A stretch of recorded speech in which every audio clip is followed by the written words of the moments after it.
A16 नाम है बेटा बोरोइंग कॉस्ट, बहुत ही प्यारा सा। ये पहले A10 का पार्ट हुआ करता था, एक लाइन, उस एक लाइन को निकाल के इन्होंने पूरा एस बना दिया।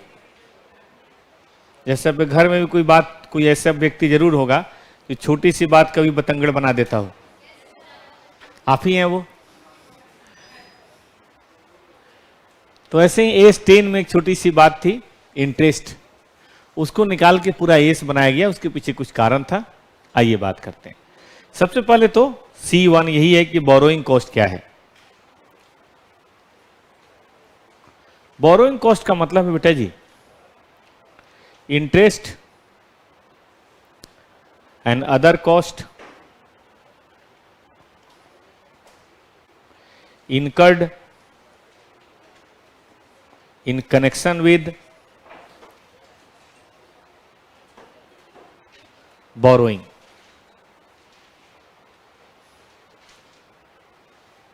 of fund। ठीक है, लेकिन ये नहीं शामिल करता, एक्सक्लूड इंपुटेड कॉस्ट। इंपुटेड कॉस्ट मतलब जो कॉस्ट हो सकती है, जिसको हम बोलते हैं इम्प्लिसिट। जैसे आप यहाँ पे बैठे हैं, एक तो कॉस्ट ये है कि आप फीस दे रहे हैं, खाना खा रहे हैं, हॉस्टल में रह रहे हैं, ये कॉस्ट है। दूसरा कॉस्ट है आप अपने घर का काम नहीं कर पा रहे हैं, वो भी तो कॉस्ट ही है, अपॉर्चुनिटी कॉस्ट। आप अपना बिजनेस नहीं कर पा रहे हैं, आप अपना जॉब नहीं कर पा रहे हैं, अपने पिताजी को हेल्प नहीं कर पा रहे हैं, ठीक है, वो भी तो एक कॉस्ट है। तो इंपुटेड कॉस्ट ऑफ ओनर्स इक्विटी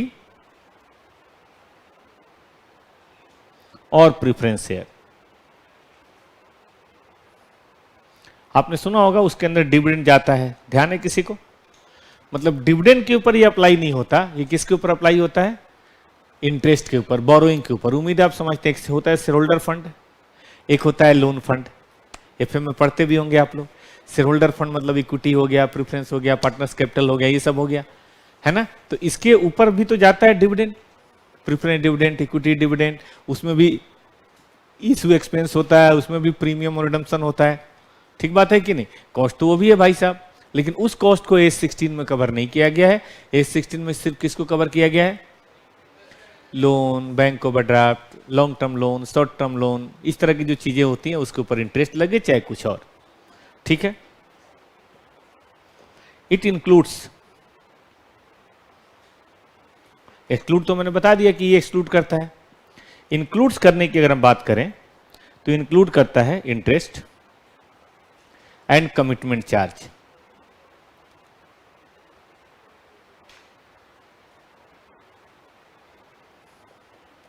क्या क्या है बेटा ये इंक्लूड करता है? इंटरेस्ट और बोलिए दूसरा commitment charge, interest and commitment charge. ठीक है, ऑन लॉन्ग टर्म और शॉर्ट टर्म बोरोइंग। बताता हूं बेटा। देखिए, एक दिन एग्जाम्पल मैंने दिया था कि ओला उबर आप चलाएंगे, मतलब लेके जाएंगे किसी, मतलब आप भाड़े पे करेंगे, तो जितना चलते हैं उसका तो पैसा देना ही पड़ता है, और वेटिंग कराएं उसका भी पैसा देना पड़ता है। आपको पता है? जैसे मान लीजिए आप ओला उबर लेके गए कहीं शादी वादी में, फिर आपने कहा भाई 2 घंटे रुको, फिर हम वापस चलेंगे। 10-5 मिनट के लिए मना नहीं करते, ठीक है भाई चाय पी लेते हैं तब तक हम। लेकिन बोलोगे 2 घंटा रुकिए, 3 घंटा रुकिए, तो मना नहीं करेंगे। बताइए क्या करेंगे? वो वेटिंग चार्ज लगा देंगे। क्यों? ये वेटिंग चार्ज क्या है? जब चल नहीं रहे तो पैसे किस बात के? जब ओला उबर चल नहीं रही है तो पैसा किस बात के? हाँ, समय का। अब भाई आप नहीं वेट कराते तो बेचारा कहीं और काम कर रहा होता, उसको भाड़ा मिल रहा होता, उसके बदले आपका वेट कर रहा है। आप कहेंगे बैंक में ऐसा क्या है? बैंक में भी ऐसा है। जानते हैं बैंक में क्या है ऐसा? अगर आपने किसी बैंक से, मान लीजिए बैंक ओडी लिया, ठीक है बेटा जी, बैंक ओडी समझते हैं? निगेटिव बैलेंस है ना, निगेटिव बैलेंस। तो बैंक ओडी की बेटा एक लिमिट होती है। बैंक वाला बता देगा 10 लाख, 20 लाख, 1 करोड़, 5 करोड़, 100 करोड़, ऐसा होता है ना। मान लीजिए आपकी लिमिट है 50 करोड़। अब आप 50 का 50 करोड़ तो निकालेंगे, जितनी जरूरत होगी उतने निकालेंगे। तो अगर आपने विड्रॉ किया है मान लीजिए कि 30 करोड़, तो बेटा 30 करोड़ पे लगेगा इंटरेस्ट। मुझे नहीं पता उसका परसेंटेज 10 हो, 5 हो, 7 हो, 8 हो, उस पे लगेगा इंटरेस्ट। लेकिन आपने जो विड्रॉ नहीं किया है, जो अनयूज्ड लिमिट है, वो लिमिट जिसको आपने यूज नहीं किया है, उसका जानते हैं क्या इंटरेस्ट होगा? उसका कमिटमेंट चार्ज होगा। कि भाई देखो तुम्हारे भरोसे हम बैठे हैं और तुम ना पैसे निकाल नहीं रहे। देखो बैंक किसी और को लोन नहीं दे पाएगा। क्यों नहीं दे पाएगा? क्योंकि आपको प्रॉमिस कर रखा है आप कभी भी निकाल सकते हैं और आप उसे यूज ही नहीं कर रहे। तो बैंक उस पर चार्ज करेगा 2%, 3%। ये वेटिंग चार्ज में तारा था ना मैं, ये वही है। तो याद रहेगा बच्चों को, इंटरेस्ट भी हो सकता है, कमिटमेंट चार्ज भी हो सकता है। इंटरेस्ट किसके लिए होता है? निकालने के लिए। और कमिटमेंट चार्ज किसके लिए होता है? जो आपने यूज नहीं किया। बताइए कमिटमेंट चार्ज किस पे लगेगा? 50 पे कि 20 पे?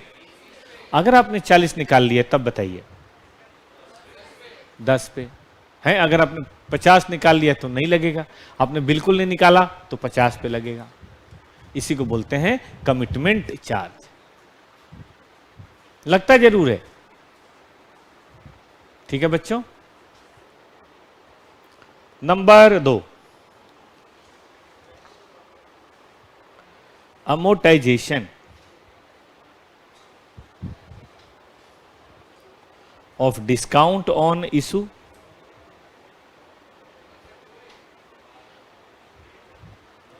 और प्रीमियम ऑन रिडम्पशन। बच्चों ने फाउंडेशन में डिवेंचर पढ़ा था। अच्छा, कभी कभी डिवेंचर 100 की बजाय 95 पे इशू हो सकता है क्या? डिस्काउंट पे इशू हो सकता है। बताइए वो कंपनी के लिए 5 रुपए क्या है? लॉस है कि इनकम है? लॉस है। लॉस है कंपनी के लिए। कंपनी के लिए बताइए 100 रुपए का डिवेंचर 95 में इशू किया, कंपनी के लिए 5 रुपए क्या है? लॉस है। क्यों लॉस बियर कर रहे हैं? पैसा चाहिए मुझे अपना शुगर फैक्ट्री लगानी है, मुझे अपना प्लांट लगाना है, मुझे ये करना है, मुझे ये करना है, तो मुझे चाहिए पैसा। उस पैसे के कैसे काम चलेगा बेटा आप ही बताओ। आई नीड मनी ना, ये वही पैसा है। बताइए क्या? Discount on issue. याद रहेगा। अच्छा बताइए प्रीमियम और रिडम्पशन बताइए। डिवेंचर रिडीम होता है तो लास्ट में 5 रुपए 10 रुपए ज्यादा देते हैं। वो कंपनी के लिए क्या है? कंपनी के लिए क्या है? लॉस है। बताइए उस लॉस को कहां रखा है? उसको कहां रखा जाए बेटा? जल्दी बताइए। पीएल में रखे। ये वही है, ये वही है। अब होता क्या है कि ये सब एक बार कई बार पीएल में नहीं डालते। अगर आपने फाउंडेशन पढ़ा हो, थोड़ा थोड़ा करके पीएल में डालते हैं। याद है किसी को क्वेश्चन? 1/5, 1/5 ऐसा कुछ करके over the period right of करते हैं। ध्यान है? अब वो राइट ऑफ करेंगे तो वो भी तो एक तरह का एक्सपेंस ही है ना। तो इसी को बोला गया amortisation of discount on issue या premium redemption. Of course equity share नहीं। बताइए कौन सी चीज? डिवेंचर। ठीक है। चलिए नंबर 3। भाई नंबर 3 क्या है? नंबर 3 है एमोर्टाइजेशन ऑफ एंसिलियरी कॉस्ट।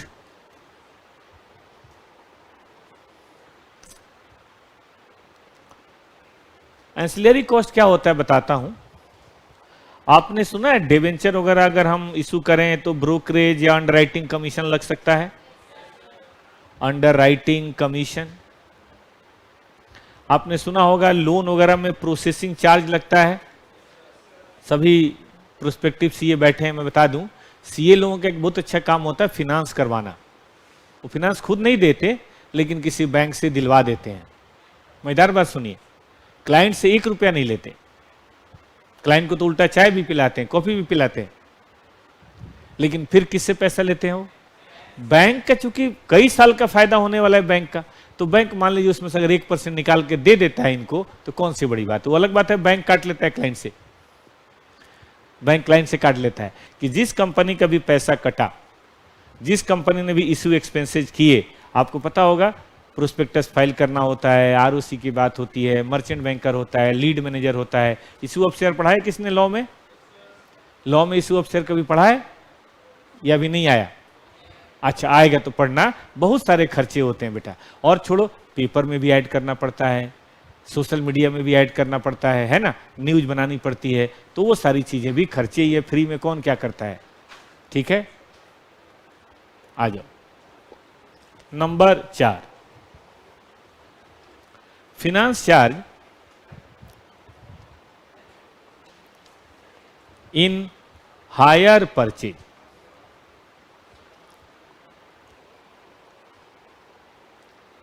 और फिनेंशियल लीज, फिनांस लीज कर लो। देखिए मैं समझाता हूं, कार दो तरह से परचेज होता है, एक होता है कैश, एक होता है इंस्टॉलमेंट। नाम सुना आप लोगों ने, EMI.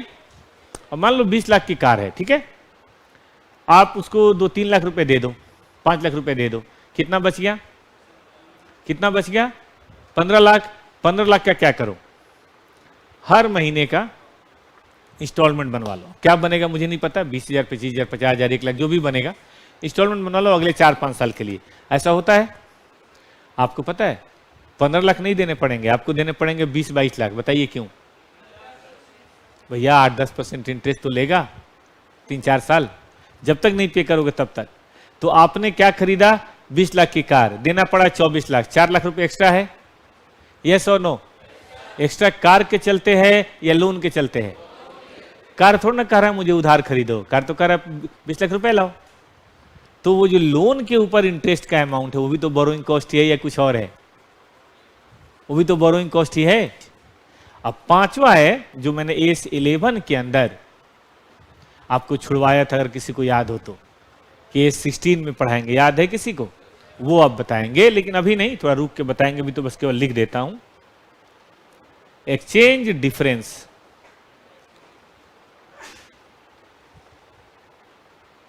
arising from foreign currency borrowing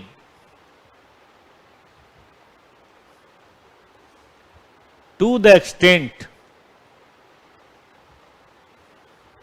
they are regarded as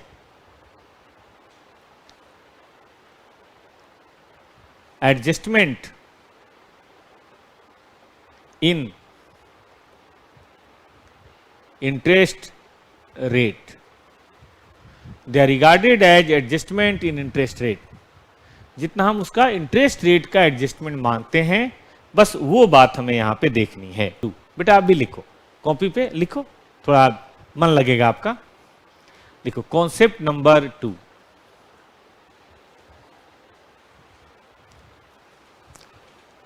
concept number 2 है, नीचे लिखो, treatment of borrowing cost.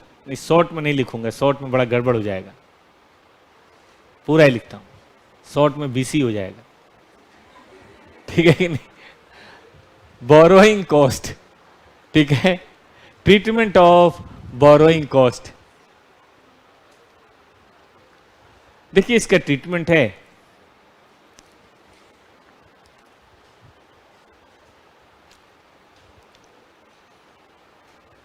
Debit in PL account as expense.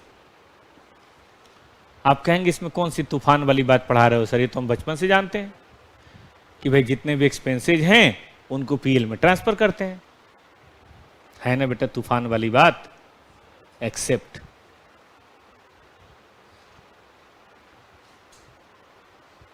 क्या, except when it is incurred for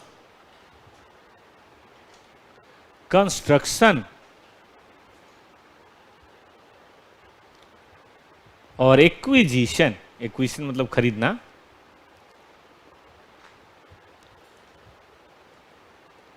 of A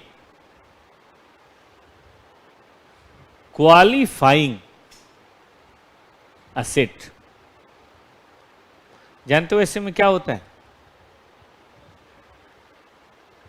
added in cost of that qualifying asset को तो short में लिख सकते हैं QA, ये तो लिख सकते हैं कि हम हमेशा बोरोइंग कॉस्ट को पीएल में डालेंगे विदाउट एनी एक्सेप्शन। कोई लड़ाई नहीं करनी आपसे, पीएल में डालो, स्वाहा स्वाहा स्वाहा। लेकिन अगर ये बोरोइंग कॉस्ट किसी क्वालिफाइंग एसेट्स के कंस्ट्रक्शन या एक्विजिशन पे खर्च हुआ हो तो ऐसे में हम उसे पीएल में डालने की बजाय बताइए कहां डालेंगे?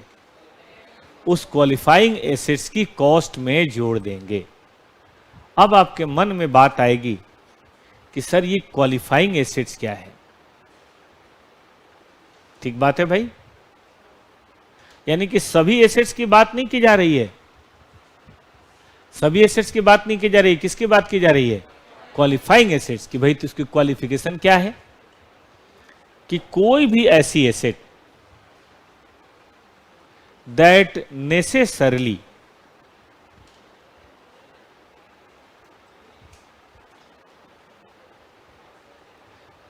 Takes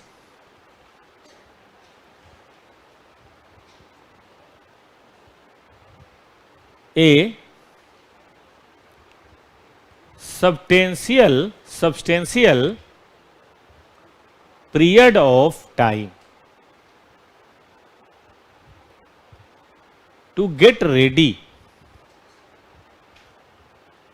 for its intended use और सेल। अब सब्सटेंशियल पीरियड ऑफ टाइम का मतलब क्या है? तो हुआ कि से 12 मंथ और मोर।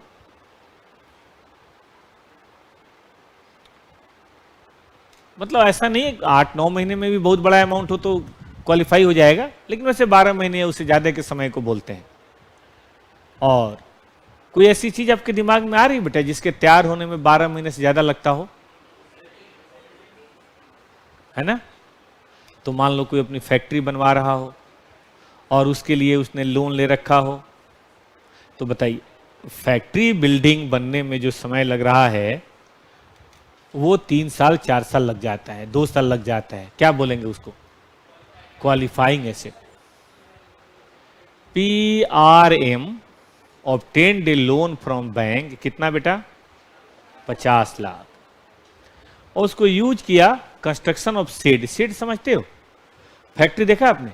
फैक्ट्री में जनरली छत नहीं होती क्योंकि ना बहुत चौड़ी चौड़ी होती है।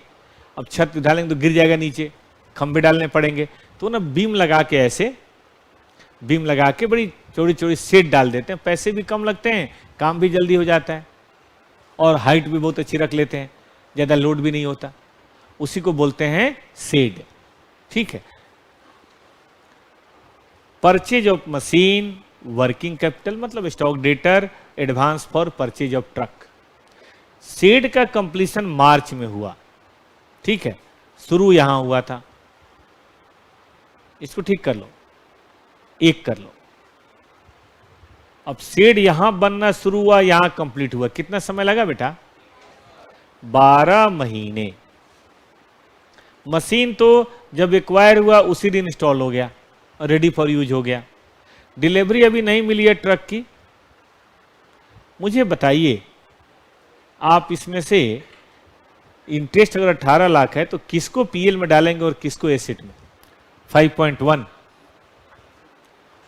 सबसे पहले तो हम यही लिख लेंगे कि एज पर, बताइए बेटा, A16 borrowing cost is debited in current year PL account unless it is incurred for construction or acquisition of, बताओ बेटा, qualifying asset। और थोड़ा लिख लेंगे, qualifying assets are the assets which necessarily takes substantial period of time to get ready for intended use or sale. To get ready for intended use or sale. ठीक है? Therefore, in the given case,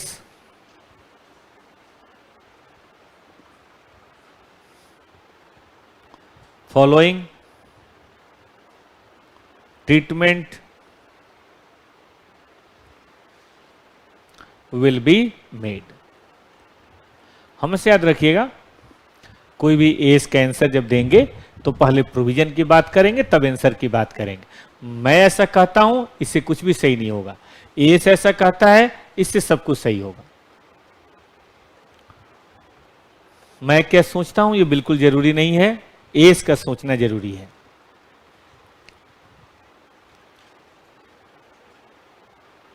यहां बेटा asset रख देंगे, उस पे लगने वाला कॉस्ट रख देंगे, फिर हम उसका शेयर ऑफ इंटरेस्ट रख देंगे और फिर हम उसका ट्रीटमेंट बता देंगे, ट्रीटमेंट ऑफ इंटरेस्ट। बहुत आपका मन करे तो एक कॉलम और बना लीजिए, नेचर किस तरह का है वो,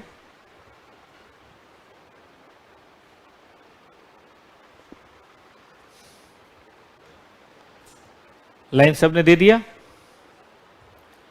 लिखिए कंस्ट्रक्शन ऑफ सेड। बताइए बेटा कौन सा एसेट है ये? क्वालिफाइंग एसेट है। Amount in lakhs. Purchase of machine,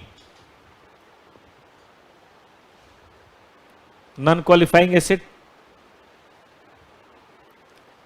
क्योंकि उसी दिन शुरू हो गया। Working capital, non qualifying asset.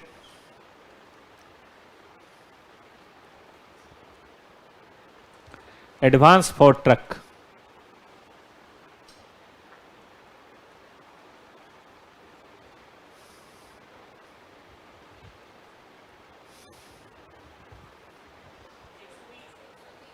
$120। हमने लोन सिर्फ 50 लाख का लिया है। ठीक है बेटा, अब उसी को इधर उधर यूज किया होगा, हालांकि वो 50 लाख नहीं है बेटा, उसको ठीक कर लो। किताब में 120 ही है, गलती से 150 हो गया है, 120 ही है। क्योंकि 50 होगा तो फिर सोचना पड़ता है लोन गया कहां। ठीक है, अब बेटा इस 120 लाख पे हमने जो इंटरेस्ट खर्च किया है वो 18 लाख किया है।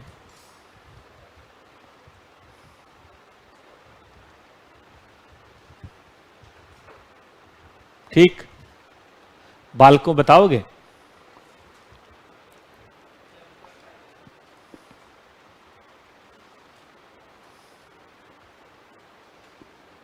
गुने 18 बटे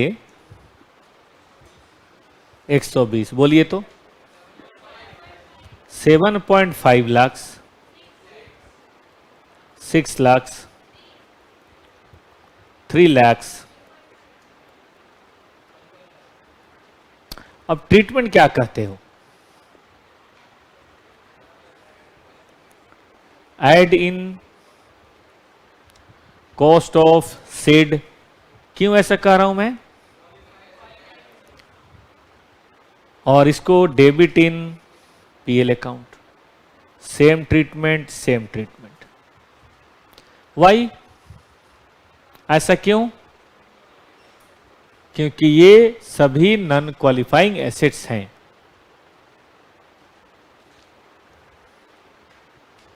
ठीक है ना बेटा जी, सबने लिखा? अब एक क्वेश्चन दे, हाँ बोलो बेटा। परचेज ऑफ मशीनरी, अच्छा कितने दिन परचेज करके इंस्टॉल करके रेडी करने में कितना टाइम लग रहा है? हे भगवान, मैं इंटरेस्ट की बात कर रहा हूं। मेरा काम केवल इंटरेस्ट पे है आज, मेरा काम इस पे नहीं है। ये तो AS10 है, वो आप जानो, आपका काम जाने।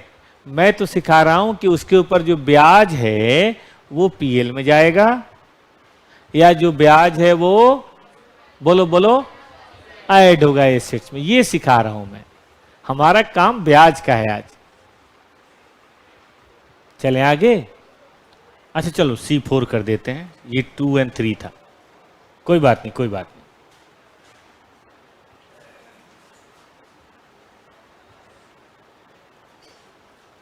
टू टाइप ऑफ बोरोइंग में एक का नाम दिया गया स्पेसिफिक बोरोइंग।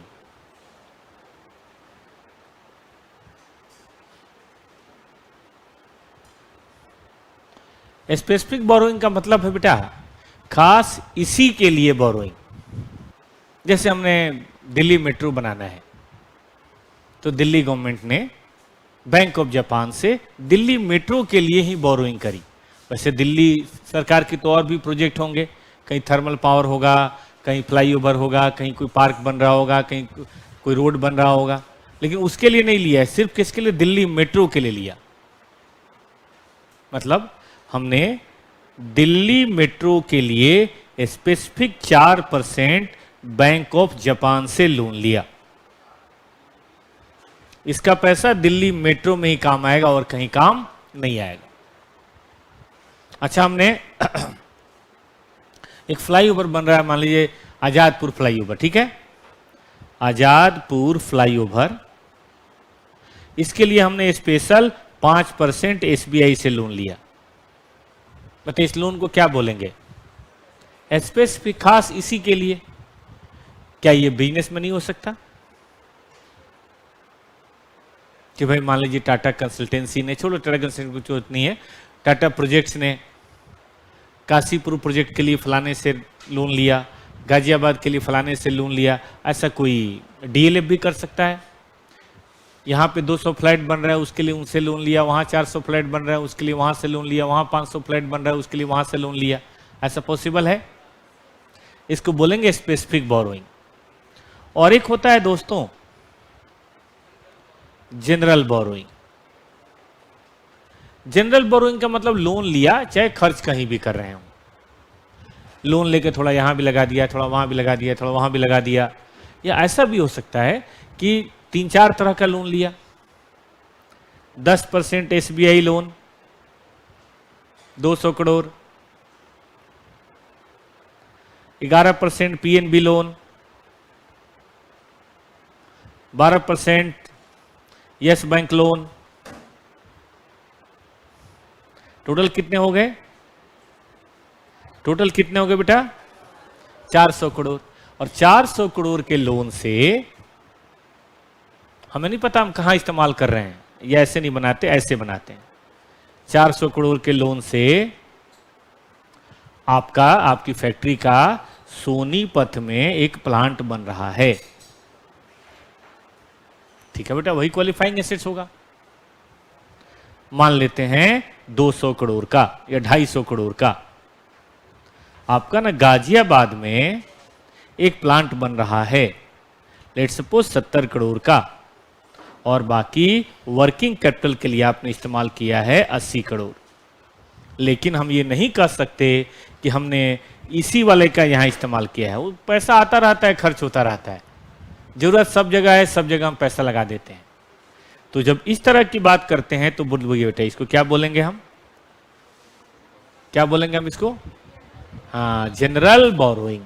याद रहेगा कि बोरोइंग 2 तरह की होती है, एक का नाम है स्पेसिफिक, एक का नाम है जनरल। स्पेसिफिक खास उसी के लिए, जनरल कई सारे लोन कई सारे कामों के लिए। अब देखिए स्पेसिफिक बोरोइंग में कैलकुलेशन ज्यादा आसान है।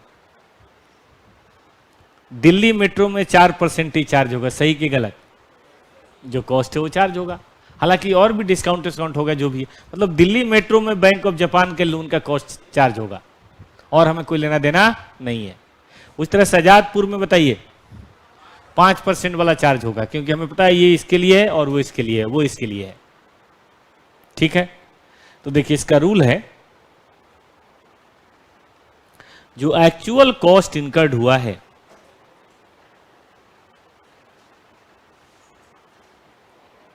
जो भी एक्चुअल कॉस्ट इनकर्ड हुआ है, ठीक है, लेकिन लेस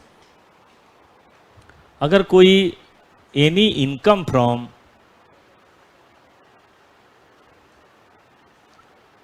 टेम्पररी इन्वेस्टमेंट, आप दिल्ली मेट्रो आजादपुर के ऊपर कर रहे हैं तो एक काम कीजिए, अगर आपने अब की बार टोटल लोन का इंटरेस्ट दिया है मान लो 22 करोड़, 2.5 करोड़ की इनकम हो गई, तो चार्ज कितना करेंगे?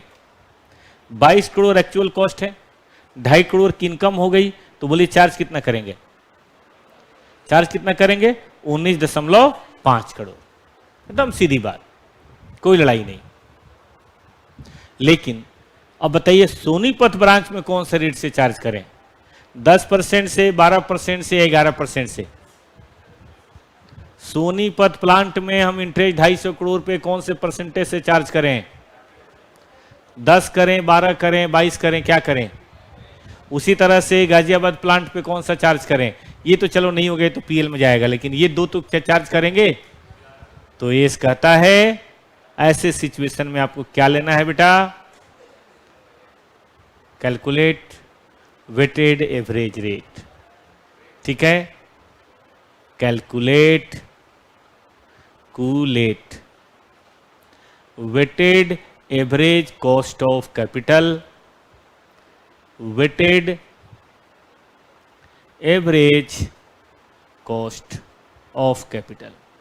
आप एफएम में एक चैप्टर पढ़ेंगे, लीवरेज के ठीक बाद में दिया भी होगा या पहले ही होगा, आएगा अब आगे, कॉस्ट ऑफ कैपिटल है चैप्टर कोई, उसके अंदर पढ़ेंगे। चलिए कैसे करेंगे बेटा देख लो, एक इलस्ट्रेशन करा देता हूं। कितना कितना था? 10% पीएनबी एसबीआई, कितना लोन था बेटा? और 11% था पीएनबी और 12% था यस बैंक, है ना?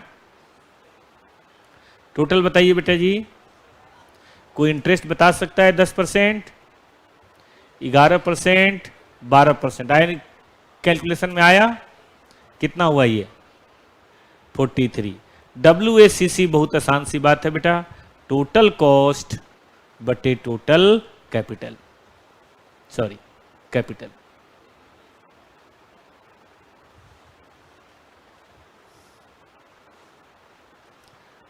बोलिए तो साहब, 43 बटे 400, टेल मी। 10.75%। ना 10 की बात चलेगी, ना 11 की बात चलेगी, ना 12 की, वेटेड एवरेज होगा, जहां पे होगा वो देख लेंगे। तो लोन हो गया, इंटरेस्ट हो गया, WACC 10.75 आया बेटा, इस पे भी उसी रेट से चार्ज होगा, इस पे भी उसी रेट से चार्ज होगा, और जो बाकी बचेगा वो तो पीएल में जाएगा ही जाएगा। तो उम्मीद करें कॉन्सेप्ट नंबर 4 सबने बढ़िया से कर लिया। कॉन्सेप्ट नंबर 5 क्या कहता है? C5 कॉन्सेप्ट 5 कहता है कि पीरियड ऑफ कैपिटलाइजेशन क्या होगा? कैपिटलाइजेशन, कैपिटलाइजेशन मतलब कैपिटल में ऐड करना, यानी कि बैलेंस शीट में जोड़ना। ठीक है ना बेटा? कि भाई लोन का इंटरेस्ट हमें कैपिटलाइज करना है, और इंटरेस्ट एक पीरियड की चीज है।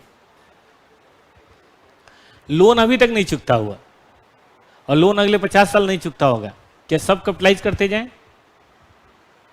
AS10 पढ़ा है किसी ने? AS10 में किसी भी एसेट्स के ऊपर खर्चे तभी तक कैपिटलाइज होते हैं जब तक वो एसेट रेडी फॉर यूज ना हो। याद है किसी को? एक बार रेडी फॉर यूज हो जाए तो कैपिटलाइजेशन बताइए रुक जाता है।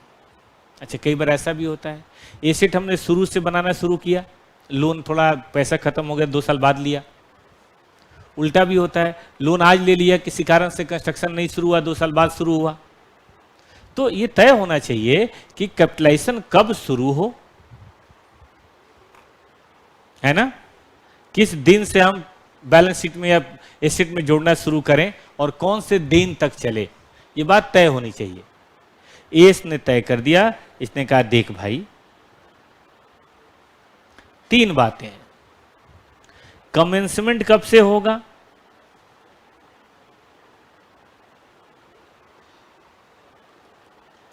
कमेंसमेंट ऑफ कैपिटलाइजेशन, याद रहेगा, ये नहीं लिखूं तो भी चलेगा, कमेंसमेंट चलो लिख देते हैं, ऑफ कैपिटलाइजेशन।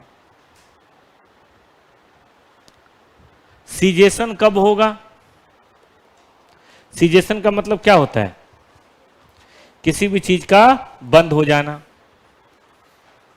देखो तो सीज हो गया भाई, बैटरी सीज हो गई, कैपिटलाइजेशन। और एक होता है बेटा सस्पेंशन, सस्पेंशन, सस्पेंशन का मतलब है रुक जाना।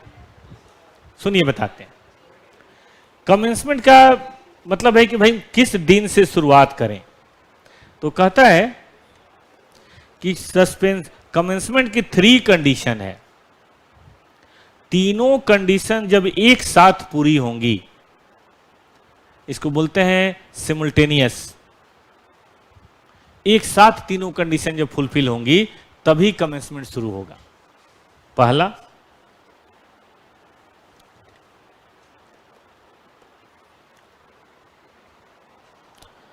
बोरोइंग कॉस्ट इनकर्ड,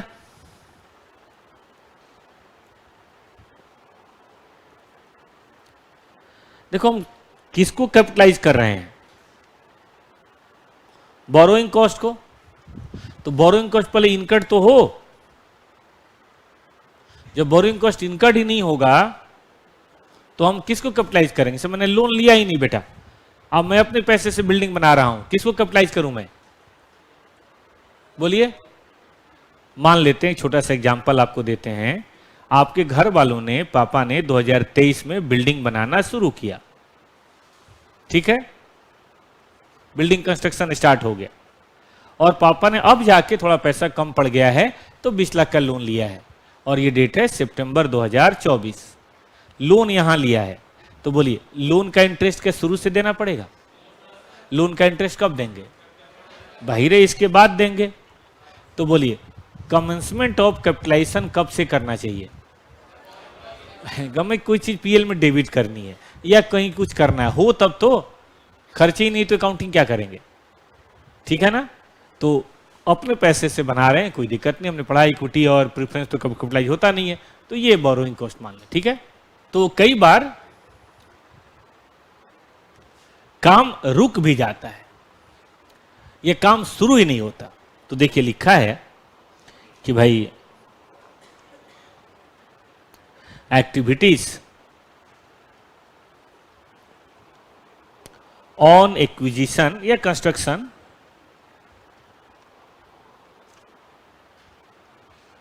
कंस्ट्रक्शन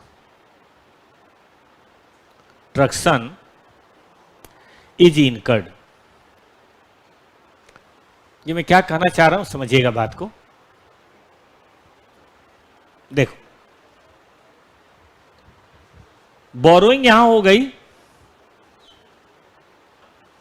2023 में, फिर पापा ने जमीन देखा, अब जमीन देखो देखना भी थोड़ा पड़ता है, मोहल्ले वहल्ले सब कुछ करके फिर काम शुरू हुआ, यहां कंस्ट्रक्शन स्टार्ट हुआ। अब उल्टा बता रहे हैं, तो बोलिए कमेंसमेंट कहां से शुरू होगा, सॉरी कैपिटलाइजेशन कहां से शुरू होगा, यहां से नहीं होगा। बेशक आपने यहां 10 करोड़ का लोन ले रखा है, लेकिन यहां से नहीं होगा, शुरू कहां से होगा, जब आप यहां पे खर्च करेंगे। तो बताइए इस समय का इंटरेस्ट कहां जाएगा, पीएल में, और यहां का इंटरेस्ट कहां जाएगा, ऐड इन एसेट, यानी कि S16 यहां भी लागू होता है, यहां ऐड होगा, यहां भी लागू होता है, यहां पीएल में जाएगा। इसका मतलब कहें बेटा हम कि लोन भी होना चाहिए और बताइए, खर्चे भी होने चाहिए। जिस दिन दोनों मिल जाएंगे उसी दिन से कैपिटलाइजेशन शुरू होगा। सीजेशन के बारे में बोला गया है कि आप शुरू तो यहां से करेंगे, लेकिन बेटा तब तक करेंगे जब तक कि कंस्ट्रक्शन चल रहा है। ठीक है। व्हेन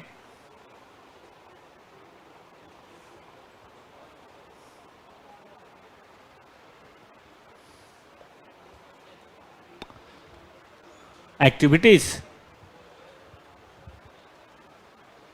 या when asset, या वो ये वर्ड नहीं है, यही वर्ड सही रहेगा। when activities, हाँ डिसाइड कर लिया when activities, वो वाला लाइन एस्टेन का है तो एस्टेन का यहाँ ठीक नहीं है, इसका अलग लिखवाते हैं। when activities necessary to bring the asset या to prepare the asset या qualifying asset for its intended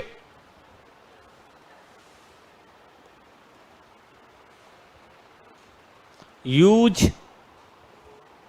और सेल। और यहां एक वर्ड है सब्सटेंशियली।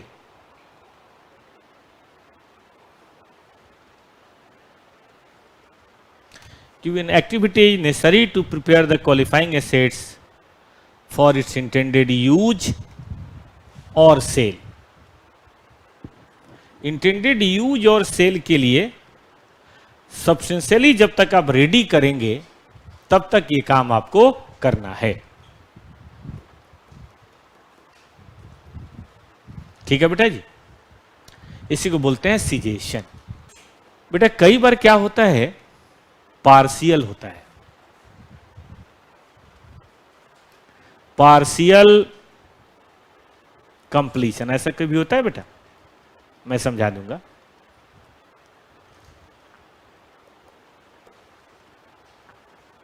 Partial cessation. तो पहले दो बातें क्लियर हुई, कहानी कहां से शुरू होगी और कहानी कहां खत्म। कंस्ट्रक्शन से शुरुआत होगी, कंस्ट्रक्शन के कंप्लीशन पे खत्म होगी। आप उसके बाद लोन दें ना दें वो अब सब पीएल में जाएगा, अब उसके बाद एसेट में ऐड नहीं होगा। ठीक है। एक तीसरी बात भी है जिसको मैंने यहां कहा था सीजेशन, कि अगर किसी कारण से एक्टिव कंस्ट्रक्शन रुक जाए तो सीजेशन नहीं होगा, सॉरी कैपिटलाइजेशन नहीं होगा। मैं लिखता हूं इस बात को, देखिए इसमें मैंने 3 कंडीशन बताई थी ना। पहली कंडीशन तो आपके सामने मैंने बोल दी, दूसरी भी बोल दी, तीसरी बहुत जरूरी है और उसी पे ये डिपेंड है। तीसरी है बेटा एक्टिविटीज आर इन प्रोग्रेस। मतलब जो कंस्ट्रक्शन की एक्टिविटीज है ना, ऐसे चलो पहले जोड़ देते हैं, construction activities are in progress. वो जो कंस्ट्रक्शन की एक्टिविटी है ना बेटा, वो प्रोग्रेस में है। Stop capitalisation when active development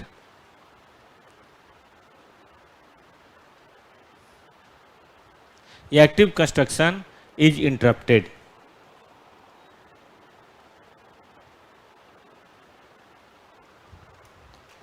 active development is interrupted,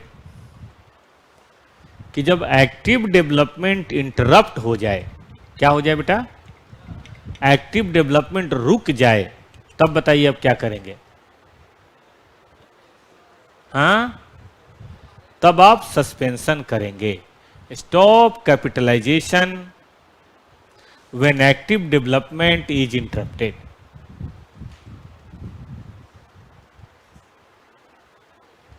कि जब एक्टिव डेवलपमेंट इंटरप्टेड हो गया तो आपको कैपिटलाइजेशन स्टॉप कर देना चाहिए। बताता हूं। लेकिन except due to technical reason,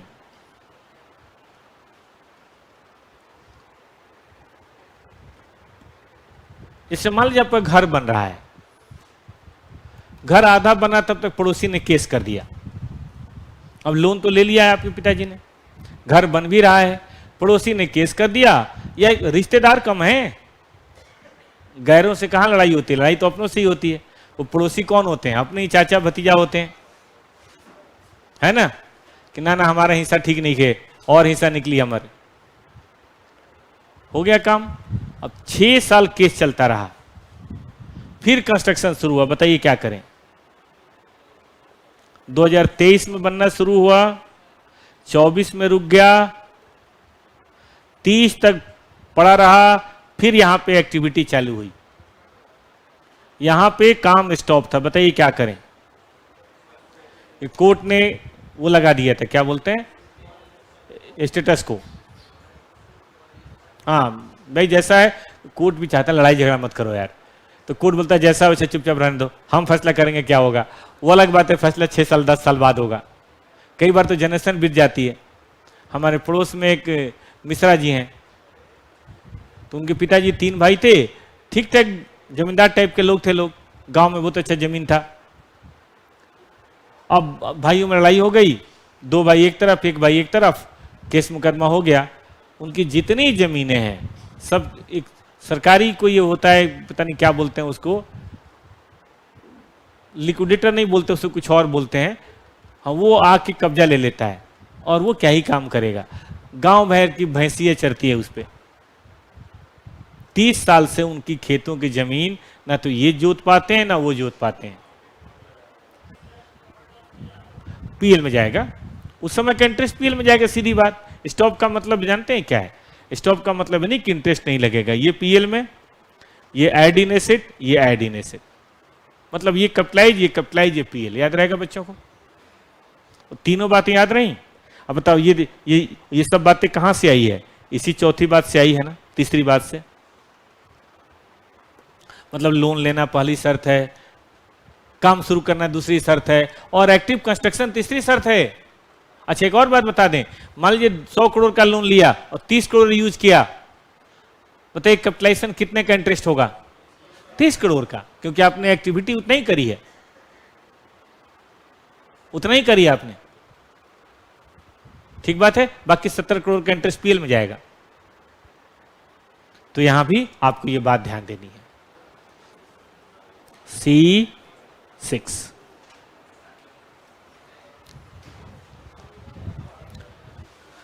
ये बेटा जी maximum limit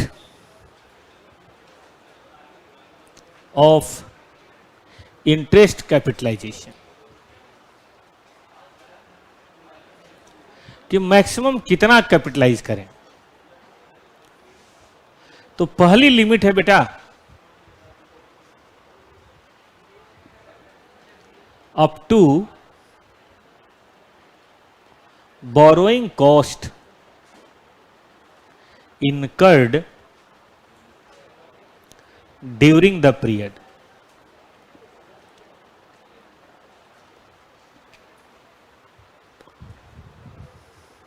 borrowing cost incurred during the period। अब आपने इनकर्ड किया बेटा आपकी बार 10 लाख, कैपिटलाइज इस फॉर्मूले से उस फॉर्मूले से करके ज्यादा कर दिया, गलत है ना।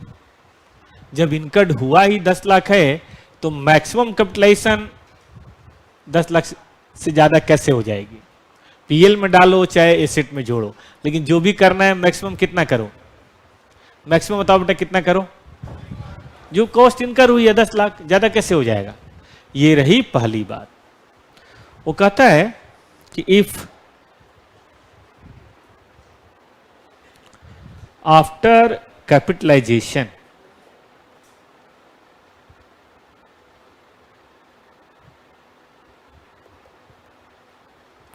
ऑफ बोरोइंग कॉस्ट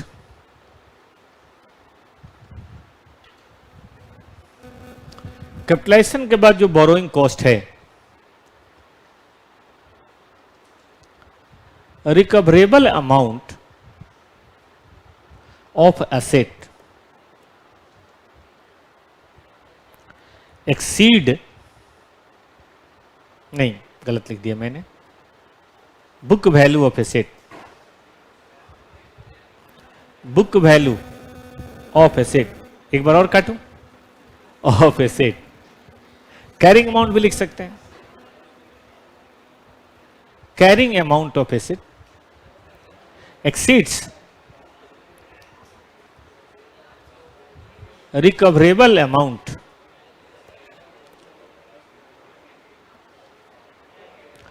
तो ऐसे में इंपेयरमेंट होगा।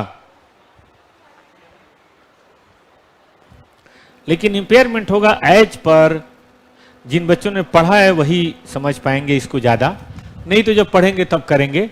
एज पर AS28, असल में AS28 कुछ अलग एस है, गंभीर एस है एक।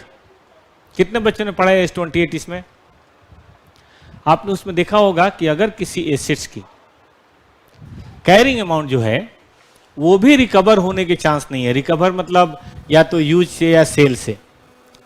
अगर कैरिंग अमाउंट नहीं है तो AS28 कहता है उस एसेट का डिप्शन तो बाद में करेंगे, पहले इंपेयरमेंट करेंगे। इंपेयर मतलब उसको नीचे डाउन करेंगे। अब मान लीजिए किसी एसेट का रिकवरेबल अमाउंट है, मतलब उसको बेच के या यूज करके, ध्यान सुनना, AS28 को साइड करो, बेच के या यूज करके मैक्सिमम मुझे मिल सकता है 10 करोड़। एसेट हमने 7-8 करोड़ का बनाया, इंटरेस्ट जोड़ते गए हो गया 12 करोड़। अब इंटरेस्ट जोड़ के आपने रिकवरेबल अमाउंट से भी ऊपर कर दिया। जैसे रिकवर अमाउंट से ऊपर गया AS28 लग जाएगा, उसे खींच के कहां कर देगा, कहां कर देगा, रिकवरेबल अमाउंट तक। मतलब किसी भी सूरत में आप कह लीजिए कि ये रिकवरेबल अमाउंट है। कोई भी एसेट इससे नीचे तो रह सकती है, लेकिन इससे ऊपर, जैसे ऊपर जाएगी बताइए क्या हो जाएगा, इंपेयरमेंट। नीचे रहे हमें कोई आपत्ति नहीं है, ऊपर जाओगे इंपेयरमेंट होना ही होना है। ठीक है, विशेष जानकारी के लिए पढ़ें AS28। अब इसका उतना ज्यादा इस्तेमाल नहीं है। ये कौन सा था, आखिरी C7, नाम है डिस्क्लोजर। देखिए फिनेंशियल स्टेटमेंट में कैसे दिखाएं, क्या दिखाएं, यह भी अकाउंटिंग स्टैंडर्ड का काम है। एक तो रिकॉग्निशन, एक मेजरमेंट, एक प्रेजेंटेशन, एक डिस्क्लोजर। कहता है 2 चीजें बताएं। डिस्क्लोजर इन फिनेंशियल स्टेटमेंट, पहला accounting policy for borrowing cost. क्या बोरोइंग कॉस्ट को कैसे कैपिटलाइज करते हैं, कैसे आप क्या करते हैं, वो आप देख लीजिए।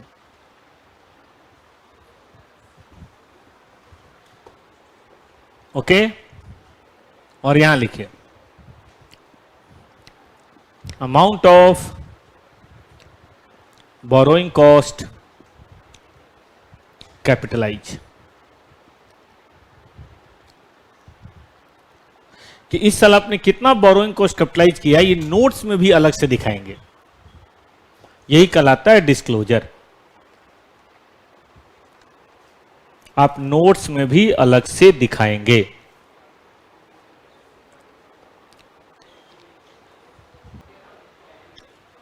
चलें, तो आइए बच्चों एक 2 ऑब्जेक्टिव कर लेते हैं, जो समय बचा है 13 मिनट। पहला बताइए, ये लिखना है, क्या करें, 2-3 मिनट देख लो, चलो 3 मिनट देख लो। बताओ भाई कौन सा क्वालिफाइंग एसेट है, नहीं है। कौन सा क्वालिफाइंग एसेट नहीं है? ये तो मेरे ख्याल से क्वालिफाइंग एसेट है। ये इन्वेंट्री बहुत समय लगता है, ऐसे दारू वारू, बताइए क्वालिफाइंग है? Asset ready for use, ready for sale, यही है नॉन क्वालिफाइंग एसेट। चलो कोई बात नहीं, आप आराम करो, ये लेकिन बना लेना बेटा, ठीक है।